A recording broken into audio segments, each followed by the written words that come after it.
Hi, my name is Dr. Bruce Miller. I had some goals in mind that I wanted to accomplish that nobody else had ever completed in my profession. I want to put a multiple disciplinary facility together so that we could not only have one doctor's opinion in my office, but we could have 8 doctors' opinions in my office with 8 different specialties. And whoever had the right idea or the best idea to fix this person was right there in that office. And I accomplished that dream. I had 2 orthopedic surgeons, a neurosurgeon, 2 chiropractors, an acupuncturist, 3 physical therapists, and a bunch of massage therapists. And we gave our patients excellent care. And during that period of time, I enjoyed being on the front of the Achievers magazine. They've only put 2 doctors on the front of that magazine in its whole history.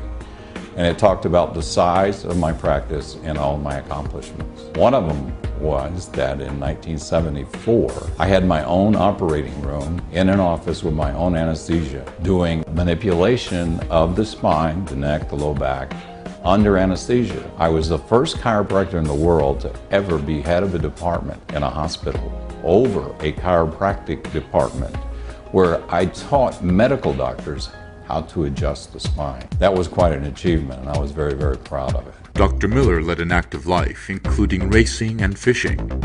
This life that he loved so much caused him to suffer from an occasional painful cold sore. It comes from the sun, or it comes from bad diet, or it comes from being nervous.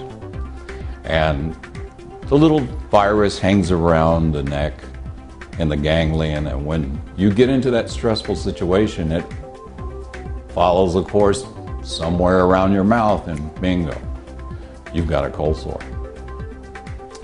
And one night, about 12 o'clock, after going fishing about 4 days before and getting sun-blasted, I knew I was going to get a big one. It was very painful. It was just starting. It's called a prodromal stage. You know what's coming, but it's not there yet. So I got up. My wife had a cream that she was using. And this cream contained procaine. And I had some interferon that was in a tablet form. So I mixed the 2 together, you know, like a chemist. And it came out kind of ugly looking. And I put it on my mouth.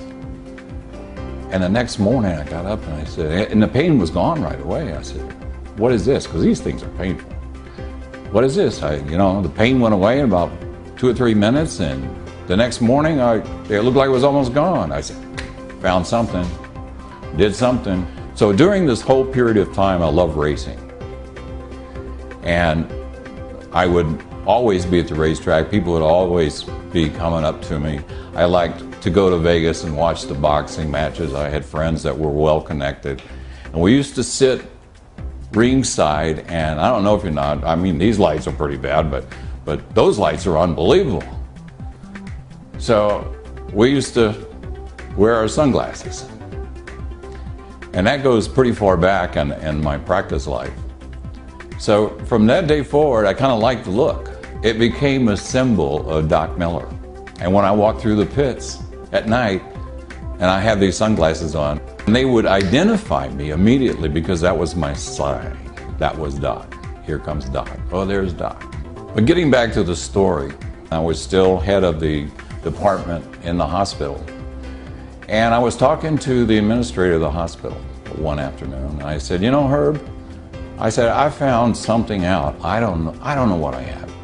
And he said, call a guy named Bill in Houston, Texas, who was a venture capitalist. I went out there, sat in front of him, and it so happened that his secretary had a cold sore.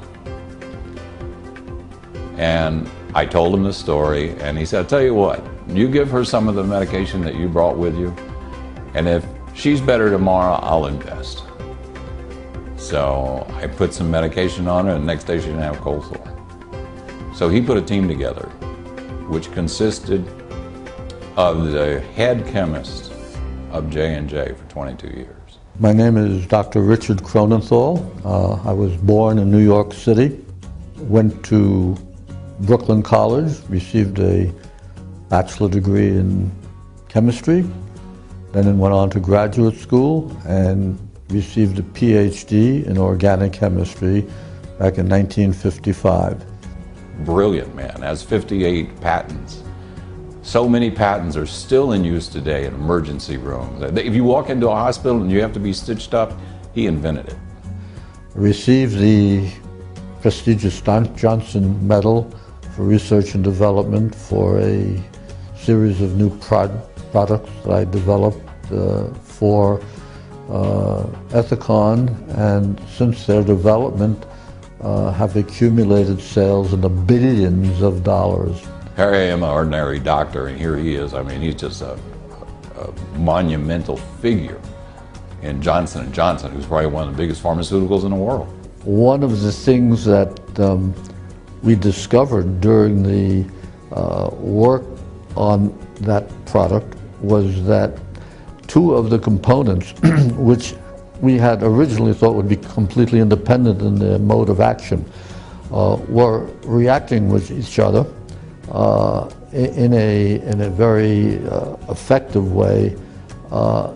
It formed a salt which had particular efficacy in that it allowed the formulation components to penetrate through the skin, we call that transdermal penetration, and get into the layers of the skin, of the dermis, that were particularly in need of the therapy. And I think that discovery of the interaction of these two materials was a key part of the explanation of the mechanism for the success of the efficacy of the material.